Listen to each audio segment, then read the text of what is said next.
YouTube, welcome back. Here's the video going more in depth on the teams, and I just want to showcase real quick. This is the Rook team that I tested with inspirations, and as you can see, this is like an all-time world record for Dragonheir. 2 billion damage was achieved here, and this was without, even inspiring Fallujah or Ogak, which probably would have got us even more, but absolutely busted. Completely unbalanced, needs to be, patched or fixed or, nerfed or something, because this is just unacceptable when every other team out there, with all their, inspirations and artifacts can maybe hope to achieve a fourth of what this team can do. Like, I think Arsalan made his Dauntless team back in Season 2 somehow reach 500 million with, like, a fully inspired version with all really good gear. But the fact that this team's doing 4 times that, I mean, it just goes to show, you can't really compete with Rook in the current state of things. So, that's just what I wanted to showcase about this team, absolutely being broken. But here in game, I just did a run of this team with no inspirations, and as you can see, inspirations make a big difference, but we were still able to get 900 million. Again, completely busted, even without inspirations. If you just pull Rook and his exclusive artifact, I mean, even if you didn't have his exclusive artifact, even if you just put Eyeball or something on him, you probably still get more damage than any other team can hope to reach. So, there's that. So yeah, this is the busted team. We're going to go into depth on this team and how it works. So basically, the way corrosion works is they apply corrosion. These characters have abilities that apply corrosion. It's based on their damage dealt. So 50% of his damage on the battle skill and 50% of his damage on the ult will be turned into corrosion. And then Rook takes that corrosion, and he does a percentage of his attack damage per 10,000 corrosion. So on the battle skill, he's doing 50 attack per 10,000 corrosion, and on the ult, he's doing 35 attack per 10,000 corrosion. And that's where basically all the damage is coming from. Because we're putting millions and millions of corrosion onto the boss, it's like almost uncapped. He's actually doing like hundreds and hundreds of numbers of this damage. So this damage can crit, it's not derivative. So we can just build him with 100% crit rate, and as you'll see here, I'll showcase this a little bit. You'll see what I mean by a bunch of numbers. He'll just spam out the damage really fast after he ults. So we're going to put up the corrosion here with the other 2 corrosion characters. And then once he ults, you will see what I mean. It basically lags your game. I feel bad for people on a mobile phone. This is going to break their phone. So you see this here, all these numbers? I mean, it's crazy. It's crazy what's going on here. We'll give it like a minute and see how much damage we can reach in 1 minute. But, you can tell here, absolutely broken. I mean, the numbers just keep going. I think that was his battle skill that time. Absolutely busted. So let's give it one more ult here. And we're already at like 7 million. Also, look at how the damage jumps. Like, we were at 7, and all of a sudden we're at 17. We jumped like 10 million there, and then later on in the fight, it keeps escalating. Later on in the fight, at like the 5-6 minute mark, we're doing like 40 million per Rook ult in like the span of 4 seconds. You'll see the damage jump by 40 million in like 3 or 4 seconds. It's crazy. It's nothing like any other team. But so let me go into depth on how this works. So basically, we have this epic. He is better than any of the other legendaries from Corrosion. The what's her name? I forgot her name. Secretia. She doesn't apply as much corrosion, and she also just doesn't do as well at applying Witch's Remains because she only has a single hit on the ultimate. So it turns out that this epic guy, Dargo, ends up being the best to enable Rook. So he has the Witcher's Remains, he has a 5-hitting ultimate, so it's almost always going to apply, and then he's doing a good amount of corrosion. So he does 5 orbs, each doing 200%, so he's doing 1,000% damage on his ult. That's a good amount for an epic, and then that is converted, 50% of that is converted into corrosion. So 500% of his attack, basically, into corrosion. Battle skill here, 400, another very good hard-hitting battle skill, 50% of that into corrosion. And then he also, when he attacks enemies that currently have corrosion less than 30% of their max HP with skills, his corrosion damage will be increased by 30%. And I think because the boss technically doesn't have a health bar, I think this is always active, but I'm not sure on that. So he's a very good corrosion applier. And then we have the legendary here, who probably is the best corrosion applier.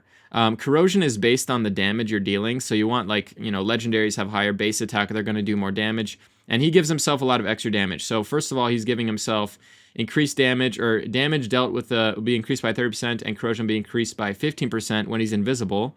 And he's making himself invisible on both the battle skill and the ultimate. So he's getting that bonus almost all the time. Here again, we have a 450% battle skill with 50% turning into corrosion. And on the ulti, we have, it doesn't say here on the test server, but I think he does 7 hits on the ult. So this is like almost 800%. And then 50% of that turned into corrosion. And that also he's getting a 20% attack buff before he does this ult. So the ult ends up doing, I don't know, probably around 1,000, similar to the epic. And then we're using this artifact on him, which basically increases the amount of corrosion that he will inflict by 35%. And he's putting up just most of the corrosion with the epic. These two are putting up all the corrosion. And on both of them, we're going for, high crit rate, crit damage. None of these guys do any derivative damage. Corrosion, as far as I know, is not like derivative damage or anything like that. So we build crit rate, crit damage, attack percentage, trying to, reach 100% crit rate if possible with good crit damage. And you don't need accuracy to apply corrosion. We are putting accuracy on this guy for the Witch's Remains, but you don't need accuracy to apply corrosion on this guy. And yeah, just, going for the damage build. And then on Rook, same thing, don't need accuracy. We're going for high crit. You want to have 100% if you can. High crit damage, a lot of attack. Using it as a exclusive artifact. Some other options, if you don't have this artifact, you could use the other corrosion artifact, which is, actually, you probably wouldn't want to use this because it only increases the amount of corrosion he applies. But he's not really here to apply corrosion, so you want to use something that's going to increase the damage on his abilities, because most of the damage is probably coming out of his ultimate and battle skill. So I'm not sure what you would use. Some generic DPS artifact, if possible. And then we've got here Felosia using this new set that basically 15% of the wearer's defense is granted to allies around the wearer.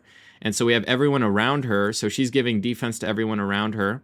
And then Ogok is using the Ancestral Protection, which is giving us that damage reduction and shared damage. And he's going to be unkillable during the Call of Lightning. He's our tank, so it won't matter if he takes extra damage because he'll be unkillable and then he gets healed later on. But we're using the Horn here to increase the amount of damage the team does. He is both healing on the ult and on the battle skill, so he's helping us get some more damage bonus with that Horn. And then Felosia with the Aurelian Vest, just giving us a lot of damage reduction while we have shields up, and we always will have shields up. So there are some timings I figured out where if you have between 35 and 45 skill haste, you will have her cast her battle skill right before the ult of the boss hits you at 20 seconds. And then her ultimate, you time that at 26.8, and that'll cover everything else. So basically, with these timings here, with 26.8 and between 35 and 45 skill haste, we have shields all the time. Every hit, we have shields. And so we're getting that damage reduction from the Aurelian Vest, and that's keeping us alive. And then Ogok, you can actually... So the Call of Lightning happens at 10 or 30. If you can't go as early as 10, you time it for 30. And if you time it 0.5 seconds slower, you can actually still be unkillable for the Call of Lightning, but then the unkillable will last until the next ability as well. So there's a bit of delay on the Call of Lightning, so the best timing here is 30.5. It'll make sure he can't get killed by the Call of Lightning, and they also can't get killed, at least for the first 150 stacks, they can't get killed on that third ability. And then we just have, we have this guy applying the Witch's Remains. We have him going nice and early because his ability takes a few seconds to apply the Witch's Remains. These orbs that he summons, they have a travel time. So we have him going nice and early. And then we're giving it about 5 seconds before we ult with the other legendary, applying more corrosion. And then finally Rook, once all the corrosion's been applied, is ulting and doing all the damage. So that's that team showcased. And then moving on, we got ourselves a Lothair team here. So this team, basically the strategy is to extend poisons to 40 stacks and then have Lothair ulting on 40 poisons as long as possible. So the same strategy, I think the supports are basically in the same gear, exactly the same. We're going for, I guess I didn't cover it as well on the previous team, but we're going for enlightenment, attack, defense, and accuracy. Those are the stats you want on him. He needs to have a little bit of defense because he's using this ancestral set, so he's taking shared damage. We also want attack and enlightenment because that scales his healing, and we need accuracy if we want to be landing this attack penalty on his battle skill. So those are the main stats you want to reach. Good enough accuracy to land the debuffs, good enough defense to be able to take some hits, and good attack and enlightenment to heal for more. And then again, the horn giving us that damage bonus. And then Fallujah, like I said, because we're using this defense set that shares the defense, we want to have a lot of defense and enlightenment. Those are the only two stats that really matter on her. Enlightenment scales her shielding, and the defense scales this set bonus. And Aurelian Vest already happens to give a lot of defense, so that's nice. And yeah, those are the main two stats we're looking for, defense and enlightenment. And like I said, between 35 and 45 skill haste is all you need. And that can be achieved 20 from the gear, and then like another 15 somewhere on the runes. And then again, hold up, let me use this team. This is what I'm trying to showcase right now. We're using Lothair, basically doing all the damage. We have him here in the derivative damage set because most of his damage is derivative, and this is increasing our derivative damage by 20%. And we're just trying to get as much enlightenment and attack percentage as possible, with enlightenment being the most valuable stat because it's a multiplier on the derivative damage, and attack percent being the base value that then gets multiplied. So we want to have that also be high. So you don't build crit or crit damage, you just go for as much attack and enlightenment as humanly possible. Here over on Twitch, he's the one applying the poisons for us. We have to have, we want to reach exactly 240 enlightenment. So his battle skill shoots an extra arrow for every 60 enlightenment. By default, he shoots just one arrow, but he can shoot up to 5. So you want to have 240 enlightenment to be able to shoot all 5. That's going to increase his damage a little bit. And he has some pretty good enlightenment scaling as well. I think the attack scaling is probably still ends up being better just because crits and how that, all multiplies. But we're going for a pretty good crit rate, crit damage, enough accuracy to apply the poisons, and like I said, 240 enlightenment is the goal. And he's our Witch's Remains applier as well because he has a 4-hitting ultimate, which is plenty. And then finally, we've got Corrin. This one's hard to build. You need to have a lot of skill haste. We currently have 189. We're using Hourglass and skill haste sets, 2 different skill haste sets, and then skill haste on the runes. I got a quad roll here and a double roll here. You need a quad and a double, or 2 triples, or something like that. You want to reach, I think it's 180, 175, something around there. You want to have enough skill haste that he can permanently extend the poison so that it stays at 40 stacks the whole fight. And that's basically his role here. He's just extending the poisons with his ultimate, keeping it at 40 stacks. And then we have Lothair ulting on those poisons, doing pretty much all the damage. Whereas Twitch is applying our Witch's Remains, so we're not getting as much damage out of him because we have to build accuracy on him. But he still does decent damage. I mean, he's better than Durango. I've tested both. He does more damage than Durango does. And because we're using like this Enlightenment aura, which is also scaling his damage a little bit. So it's a little bit better than Durango. But it's only going to be maybe 10% of the damage, whereas Lothair is doing like 80%. So that's this team.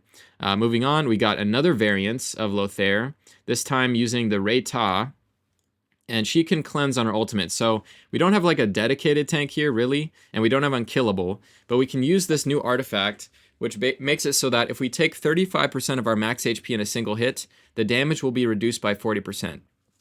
And it's also a defense percentage artifact. And so this is basically making it much harder for her to get one-shot by the Call of Lightning. So even though she's not really a dedicated tank, she's a ranged character with kind of a low base HP, she can handle getting hit by the Call of Lightning. And again, we're going this defense set, we're stacking defense. These gloves are interesting. Because she's the one that's probably going to end up dying first on this team, we have these gloves that allow her to heal based on her damage dealt. So she's able to keep herself healed up a little bit. Since we have shields all the time, she'll be able to heal herself back up while the shields are up. And, this is just an extra a little bit of healing, although it's not that important. Mostly, we're going to be mostly shielded the whole fight. So this is just for in the later rounds when we start to take damage to our health bars. We have her heal herself up a little bit so that she won't get one shot the next turn. Here with Fallujah, again, Aurelian Vest. This time, however, I decided to go, because we don't have Ogok healing, we are going the Mona Lisa set for some healing. And this is just like a targeted heal that she does to help some of the people in the later rounds not die as early. So I think we bought like maybe 1 or 2 extra turns of Lothair ulting because he wasn't dying as often, because this set was healing him in those later rounds. So this is something nice you can use for a little bit of healing. And this mythic I haven't mentioned, on Ogok and Fallujah and pretty much any healer or shielder, this is pretty much best in slot for all of them.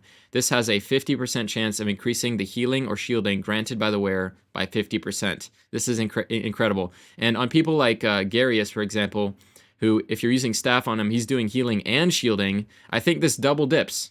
So it's a 50% chance to increase his healing and the shielding. So it's crazy. So that's a really good mythic to keep your eyes out for. And again, we're going, high crit rate, crit damage. Same gear as the last team, basically. The only new thing being Reta. Let's check out the timings over here. Also, I should show you these timings. Hold up. These timings I forgot to show you. So these timings, again, we're doing the same timings.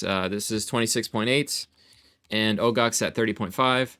And then we have basically Witch's Remains being applied right before Lothair ults, and Corrin on default because he's ulting like every 15 seconds. And then with this team, it's pretty much the same thing, except we have, I think, Reta ulting at 21.6 because she's giving us another defense up, and she's also cleansing. She cleanses on the ult, so this makes sure that we are cleansing the defense penalty before we get hit by the ult, and that's keeping us alive for longer. So, and she's also extending the debuffs. She also, like I didn't mention this yet, she also wants to have that 35 to 45 skill haste, because that makes her battle skill, just like Fallujah, happen right before the ult of the boss, and we want to be extending that battle skill, because this is 2 debuffs. We can extend these to make them, instead of 5 seconds, they become 10-second debuffs, and that is giving us the damage reduction on the ult and then the next few hits. So we're trying to have the attack penalty, the accuracy penalty, and the poison, and the Witch's Remains, if possible, all be extended so that we have 4 debuffs when the boss finally does hit us on the ult, and those 4 debuffs are going to be getting us 6, 12, 18, 24, 24% damage reduction on top of Fallujah's 30% here. That's 54 on top of the 17.5 here from early invest. So you can see how it adds up. We're taking like 70% less damage. And then we also have attack penalty from her. So, the damage ends up being very, very minimal from the boss. And that's how this team is able to survive with such little healing. Is there's just so much damage reduction stacking, and we have attack penalty. Moving on. Now we're going away from Lothair. We got the classic Ice Blast. I'm pretty sure the gear here for the supports is exactly the same as we've been using, except we're, again, going back to, now that we have Ogok, we're going back to the defense set because we don't need the extra healing from the Mona Lisa set. But the gear is pretty much the same. The timings, again, are going to be the same, following that 26.8 and 30.5. The aura here being the crit damage aura, and yeah, we just have basically Zorak ults first to give us this damage up, then Shinna ults to apply the Witch's Remains, and then finally Beldel ults to do all the damage. And we just have them in that order. It doesn't really matter when they ult, but we're just ulting, back to back to back like that. I wonder why. Oh yeah, we're giving 4 seconds of time here for Shinna to apply the Witch's Remains, because her ult does not apply it instantly. Her hits happen over a period of time, so you need to give her a bit of time. We're giving her 4 seconds, which usually is enough. And then by the time Beldel, by the time Beldel ults, it should be on the target. So there's those timings. Moving on, we got Flora making a comeback here in Season 3, not power crept into non-existence. She's viable yet again.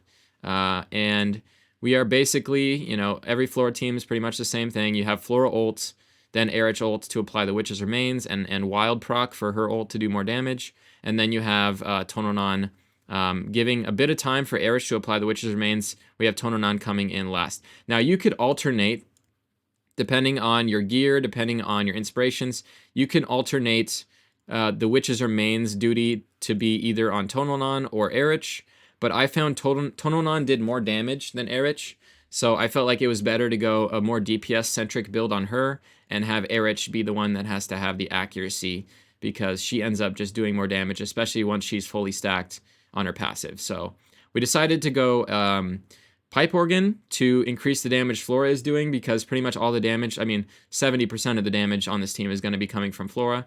So, this is just to boost Flora's damage. It also gives Tononon some attack. If you wanted to get more damage out of Tononon, you could go like this artifact's going to be amazing because it gives her 30% more attack because she's an epic.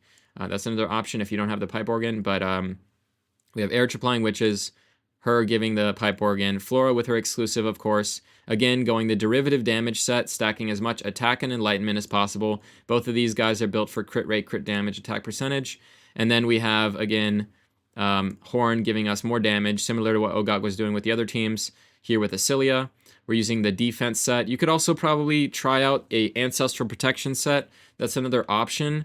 That set makes her take more damage because she's going to be taking share damage, whereas this set is not going to make her take any extra damage. It's just going to spread the defense she has out to everyone so that everyone takes a little bit less damage. So I decided to go for this, but if you time it right and you have this invincibility from this paladin being given to Acilia before the Call of Lightning, you probably can get away with ancestral protection on her, and that might be an option.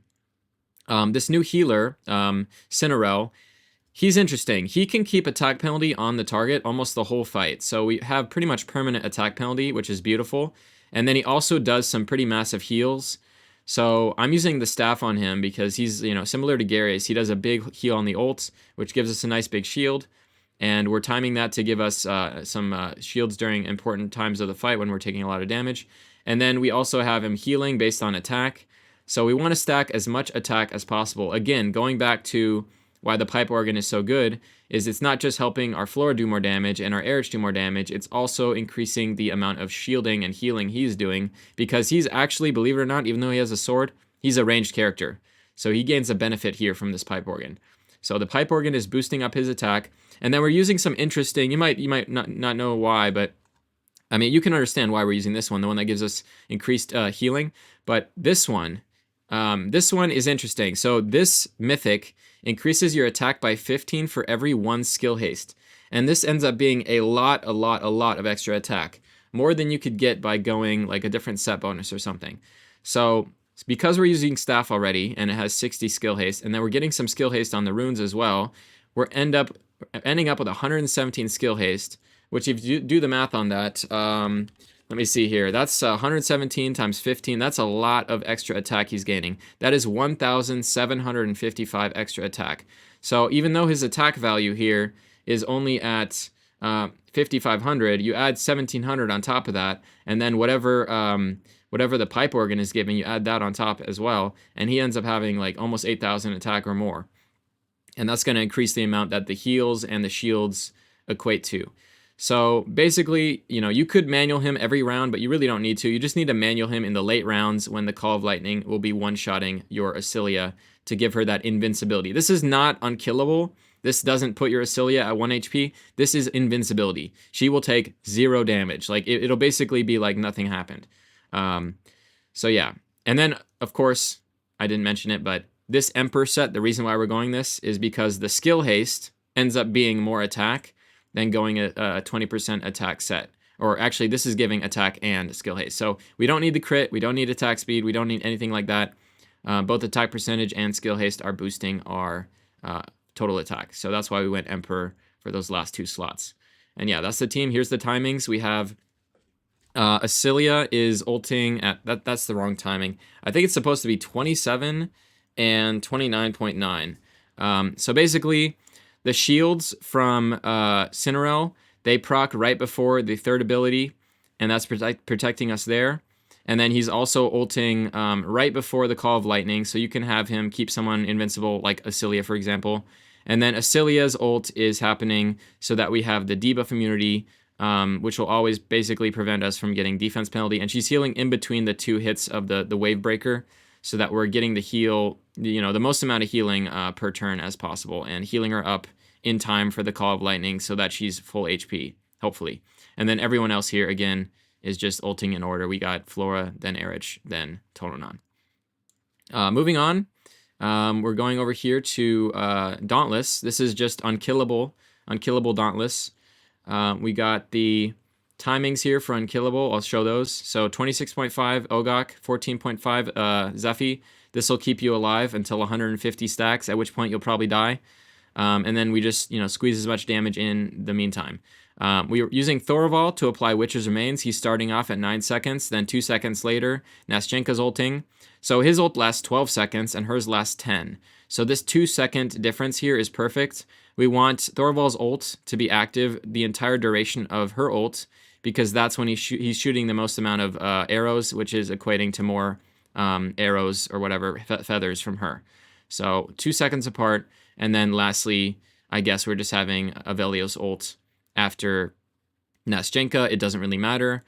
This ult is not counted as a basic attack, so you could have them at the same time if you want to save a little time on animations. That doesn't really matter. But basically, yeah, we're putting up the Witch's Remains with Thorvald, then Nastjenka ults, and she's getting the damage bonus from all these auto attacks that Thorvald is shooting. He can apply Witch's Remains, so basically the way his ult works is all the extra hits he's doing with his basic attacks during the ult, during those 12 seconds, have a chance to apply Witch's Remains. So he can apply it. We're going accuracy on him, crit rate, crit damage. You want to have a 100% crit if you can reach it on him, because he shoots extra arrows based on a percentage of his crit rate. This chance is boosted at a rate of 30% of the hero's crit rate. So the more crit, the better. Hell, you can even go beyond 100%. It says 30% of the hero's crit rate. So maybe you go 150, 200, I don't know.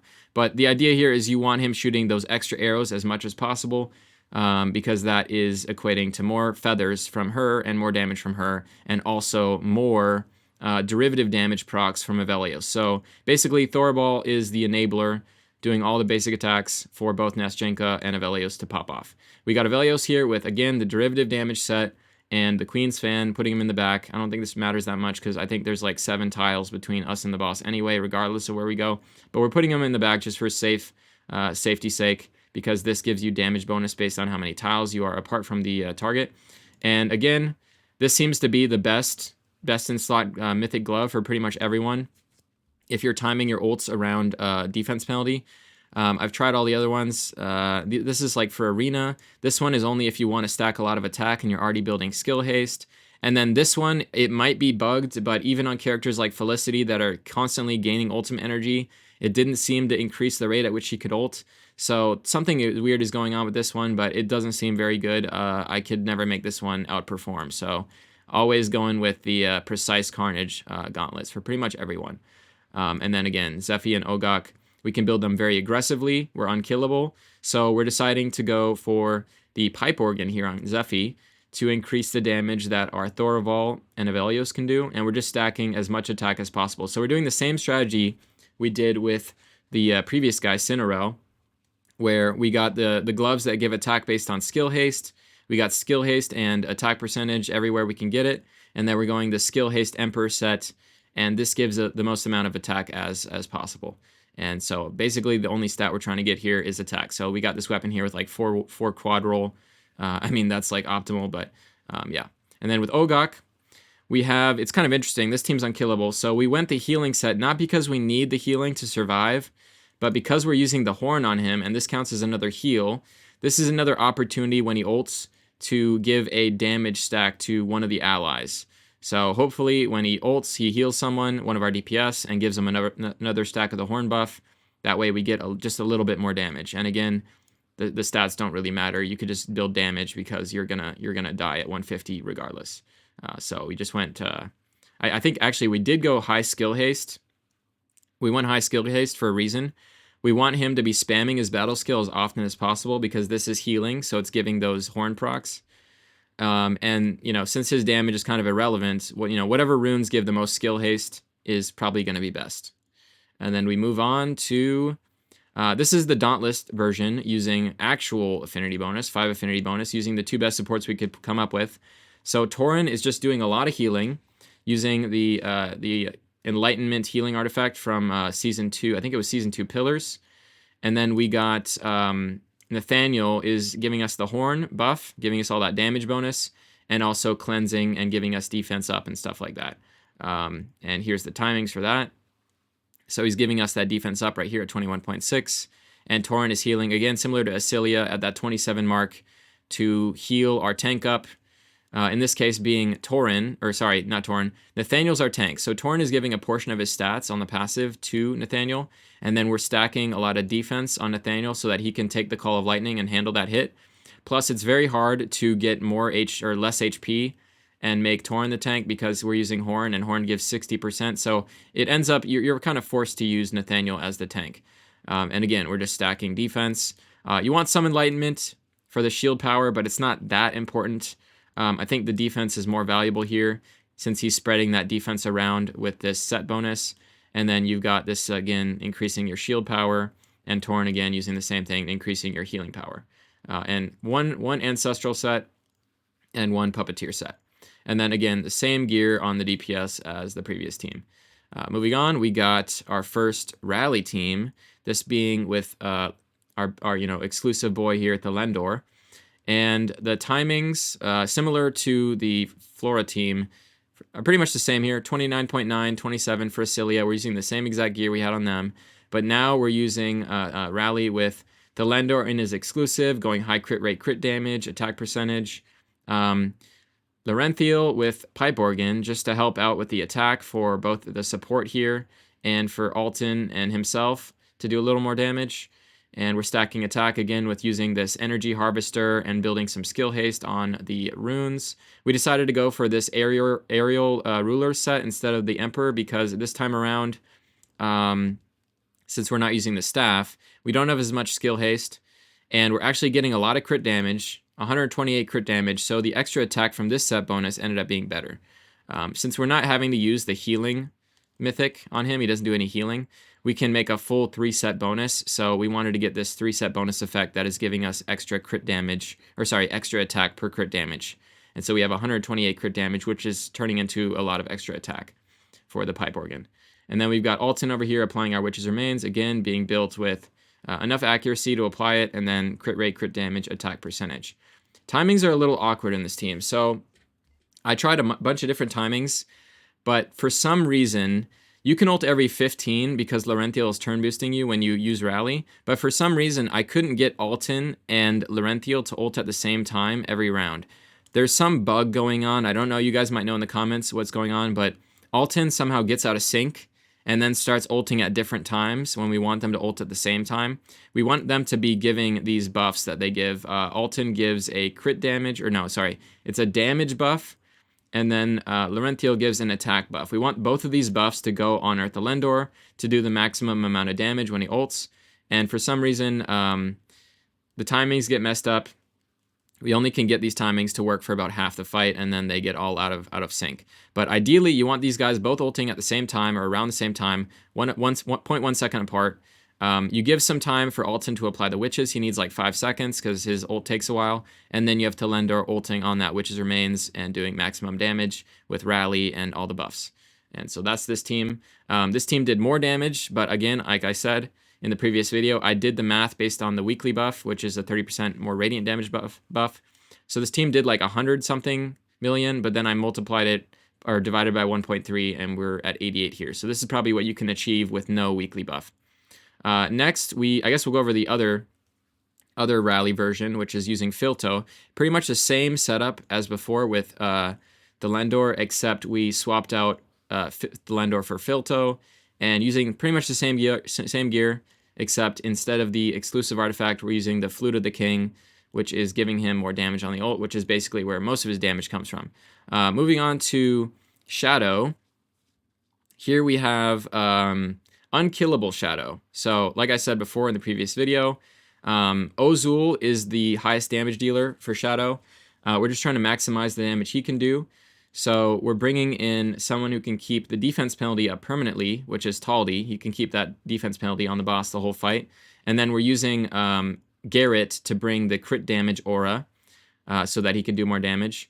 And again, Zephy and Ogok here being built very greedy, stacking the attack here with the Pipe Organ for Zephy, and again, putting this healing set on Ogok for more horn stacks, and just trying to get as much damage in 150 stacks as possible.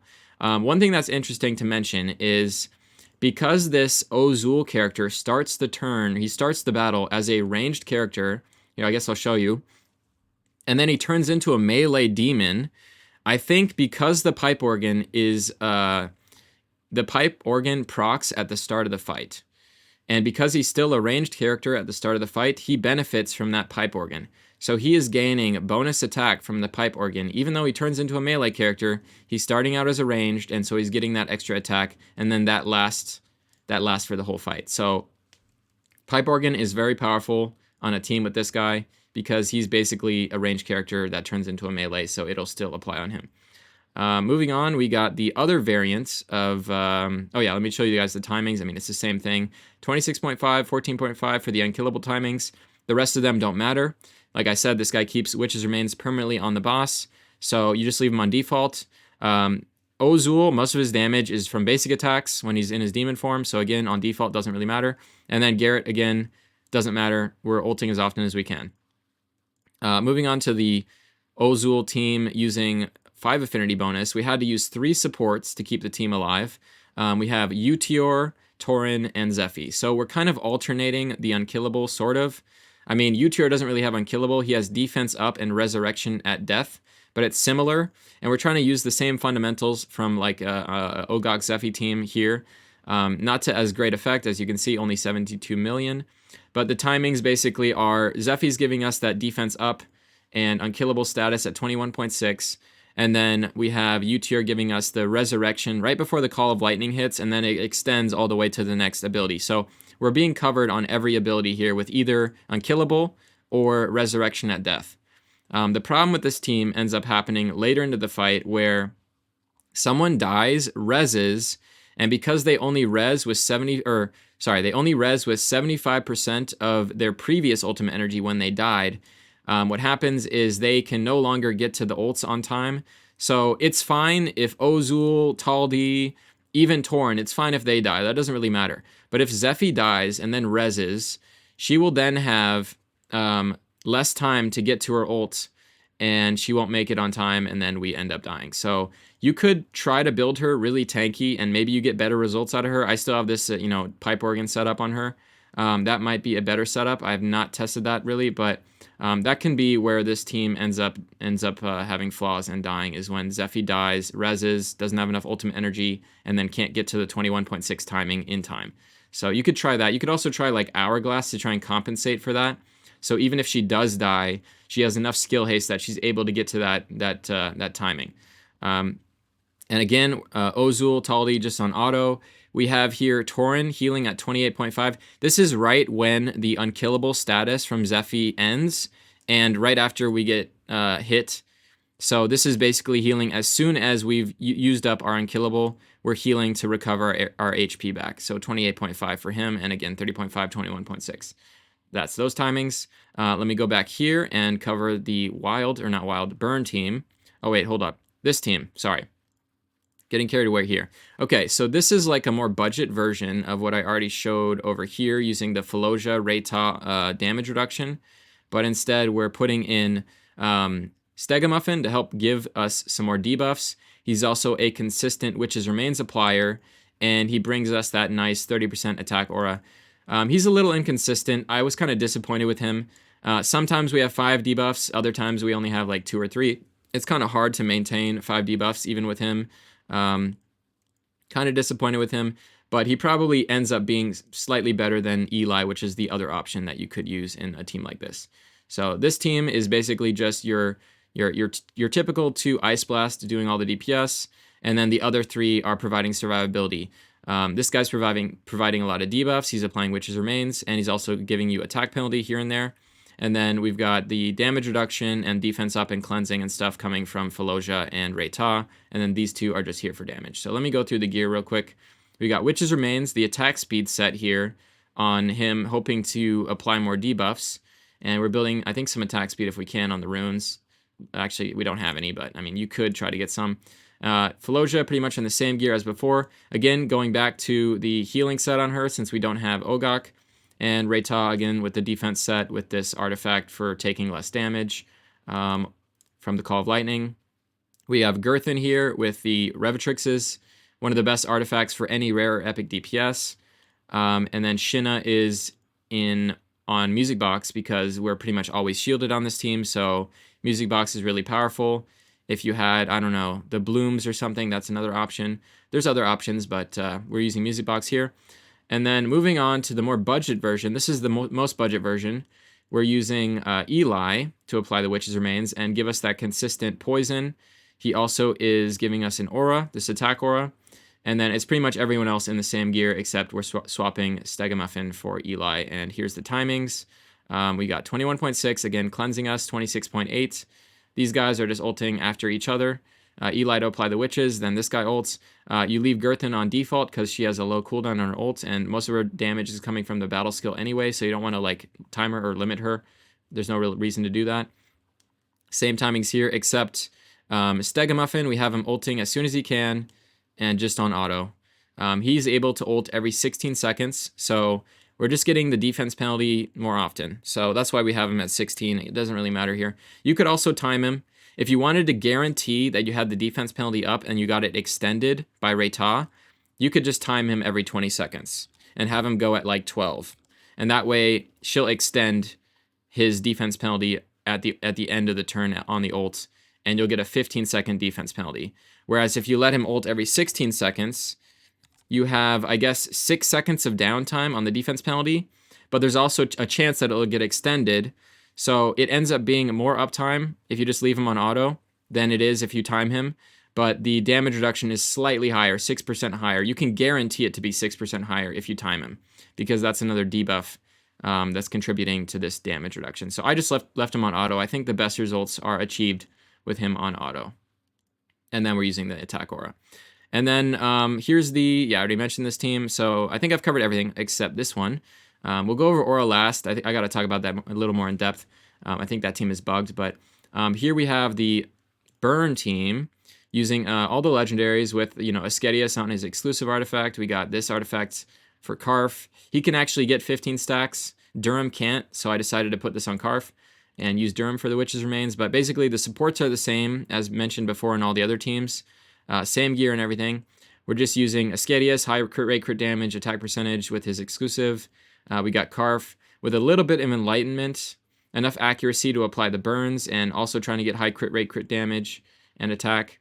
And then lastly, Durham with similar gear, except no enlightenment is needed. He doesn't scale off it, and going accuracy with Witch's Remains.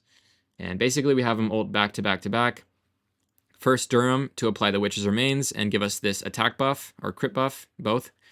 Then Karf to put up the burns. And then finally Ascetius at 12.2 here to blow up all those burns and do all the damage. And yeah, that's the team. Same timings as before, 29.9 and 27 for, Acilia and Cinderelle. And then last but not least, actually it is least, is Aura.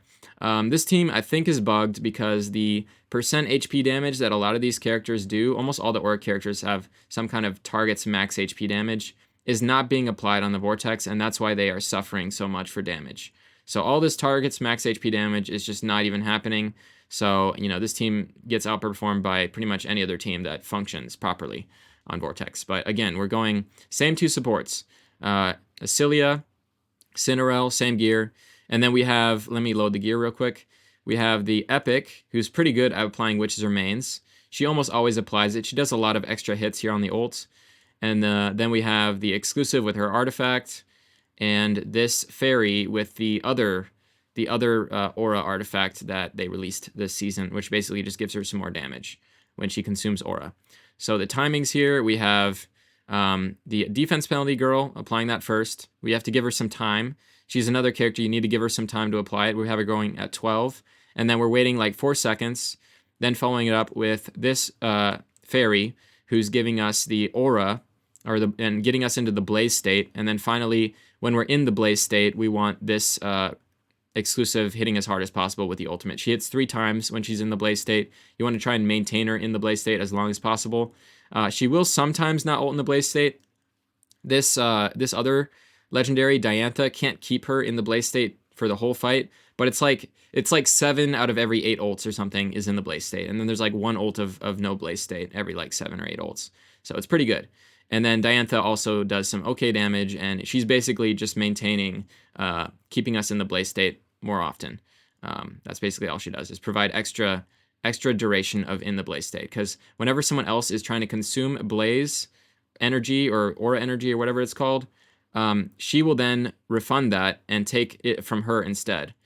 So the idea here is that when the exclusive ults and is consuming energy, it's coming out of her pool and not out of the exclusive's pool, keeping the exclusive in that blaze state for longer. And yeah, that's pretty much that team. And that's all the teams covered here. Hopefully I went in depth enough for you guys. If you guys need any more questions or have any more questions about the teams, feel free to leave those in the comments. And yeah, I appreciate all you guys for watching, and I'll catch you guys in the next video. Peace.